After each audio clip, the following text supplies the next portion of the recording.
Hello दोस्तों, नमस्कार। मैं आपका दोस्त आपके स्टडी लवर चैनल में आपका स्वागत, वंदन, अभिनंदन करता हूं। तो चलिए शुरू करते हैं। आज का टॉपिक है पाल वंश। तो पाल वंश से संबंधित कुछ महत्वपूर्ण प्रश्न देखते हैं। तो पहला प्रश्न है कि पाल वंश की स्थापना किसने की। मैं एक बात बता देना चाहता हूं कि हम लोगों के सिलेबस में पाल वंश की उत्पत्ति और धर्मपाल और नारायणपाल बस इतना ही पढ़ना है।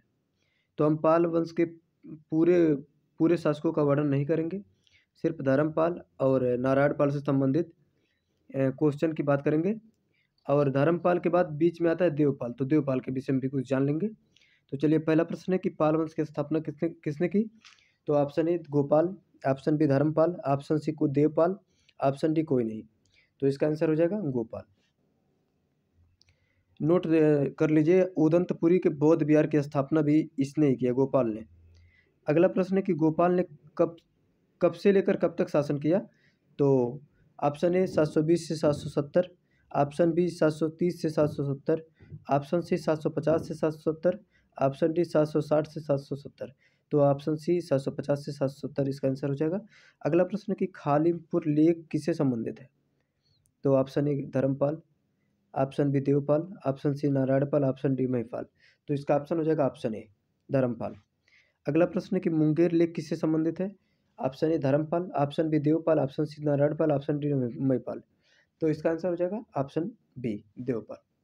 अगला प्रश्न है कि बादल स्तंभ किससे संबंधित है। बादल स्तंभ स्तंभ लेख किससे संबंधित है। तो option A Dharmapal, option B Devpal, option C Narayanpal, option D Mahipal. तो इसका आंसर हो जाएगा ऑप्शन सी नारायणपाल। अगला प्रश्न है कि गोपाल किस धर्म का अनुयायी था। तो गोपाल ऑप्शन ए बौद्ध धर्म, ऑप्शन बी जैन धर्म, ऑप्शन सी आजीवक धर्म और आजीवक संप्रदाय, ऑप्शन डी में से कोई नहीं। तो इसका आंसर हो जाएगा ऑप्शन ए बौद्ध धर्म। अगला प्रश्न है 7 नंबर की गोपाल के बाद पाल वंश का उत्तराधिकारी कौन हुआ। तो option A Dharmapal, option B Devpal, option C Narayanpal, option D Mahipal. तो इसका आंसर हो जाएगा ऑप्शन ए धर्मपाल। गोपाल के बाद उसका लड़का धर्मपाल शासक बनता है। अगला प्रश्न कि धर्मपाल कब से कब तक शासन करता है। तो ऑप्शन ए 770 से 800, 770 से 810 और 770 से 820, 770 से 830। तो इसका आंसर हो जाएगा 770 से 810, ऑप्शन बी सही हो जाएगा। अगला प्रश्न है कि परम सौगात की उपाधि किसने धारण की। तो option A Dharmapal, option B Rampal, option C Narayanpal, option D Mahipal. तो इसका आंसर हो जाएगा ऑप्शन ए धर्मपाल। अगला प्रश्न कि धर्मपाल को उत्तरापद स्वामी की उपाधि किसने दी। तो इसका आंसर हो जाएगा सोढल। सोढल एक गुजरात का कवि है, तो इसने ही धर्मपाल को उत्तरापद स्वामी की उपाधि दी। अगला प्रश्न है कि बौद्ध लेखक हरिभद्र किसके दरबार में रहता था। तो option A Dharmapal, option B Devpal, option C Narayanpal, option D Mahipal. तो बौद्ध लेखक हरिभद्र धर्मपाल के दरबार में रहता था। अगला प्रश्न है कि उत्साही बौद्ध किसे कहा गया है। तो option A Dharmapal, option B Devpal, option C Narayanpal, option D Mahipal. तो इसका आंसर हो जाएगा ऑप्शन ए धर्मपाल। अगला प्रश्न है कि विक्रमशिला और स्वयंपुरी विश्वविद्यालय की स्थापना किसने की। तो option A Dharmapal, option B Devpal, option C Narayanpal, option D Mahipal. तो इसका आंसर हो जाएगा ऑप्शन ए धर्मपाल। अगला प्रश्न है कि धर्मपाल ने किसके अनुसार 50 धार्मिक विद्यालयों की स्थापना करवाई थी। धर्मपाल ने किसके अनुसार 50 धार्मिक विद्यालयों की स्थापना करवाई थी। तो option A Sandhyakar Nandi, option B Sodal, option C Suleman, option D Taranath. तो इसका आंसर हो जाएगा तारानाथ। अगला प्रश्न है कि पाल वंश का सबसे शक्तिशाली शासक कौन था। तो option A Dharmapal, option B Devpal, option C Narayanpal, option D Mahipal. तो इसका आंसर हो जाएगा देवपाल। पाल वंश का सबसे शक्तिशाली शासक था। इसी को बताया गया है कि सुलेमान बताता है कि यह प्रतिहार और राष्ट्रकूट जो शासक थे उनसे भी ज़्यादा शक्तिशाली था। अर्थात सभी राष्ट्रकूट शासकों में, सभी प्रतिहार शासकों में अगर सबसे शक्तिशाली की बात की जाए तो यही देवपाल होता है। अगला प्रश्न है कि पाल शासकों को कौन रुहमा बुलाता है। तो इसका आंसर हो जाएगा ऑप्शन सी सुलेमान। अगला प्रश्न है कि अनेकांत जय पताका के लेखक कौन है। Option A Haribhadra, option B Sandhyakar Nandi, option C Sodal, option D Taranath. तो इसका आंसर हो जाएगा Haribhadra.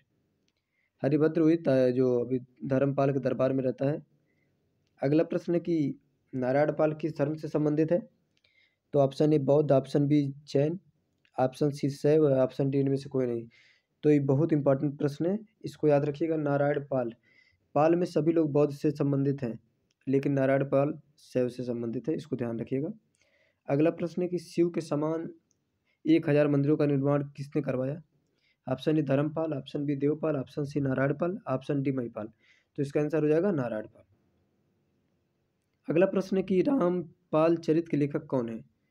Option A Haribhadra, option B Sandhyakar Nandi, option D Sodal, option C Sodal, option D Taranath. तो इसका आंसर हो जाएगा संध्याकर नंदी, ऑप्शन बी। रामपाल चरित्र यही है कि एक शासक होता है महिपाल के बाद, रामपाल, जिसमें संध्याकर नंदी उसके दरबारी कवि रहते हैं, तो ही इसी रामपाल के चरित्र को लिखते हैं एक पुस्तक में, जिसे कहा गया है रामपाल चरित्र। अगला प्रश्न है कि त्रिलोचन पाल के विषय में किस लेख से जानकारी मिलती है? तो त्रिलोचन पाल, ऑप्शन ए मुंगेर लेख, ऑप्शन बी खालिमपुर लेख, ऑप्शन सी बादल अस्तंभ लेख, ऑप्शन डी भागलपुर ताम्राभिलेख। तो इसका आंसर हो जाएगा खालिमपुर लेख, जो धर्मपाल का है खालिमपुर लेख। अभी हमने ऊपर देखा।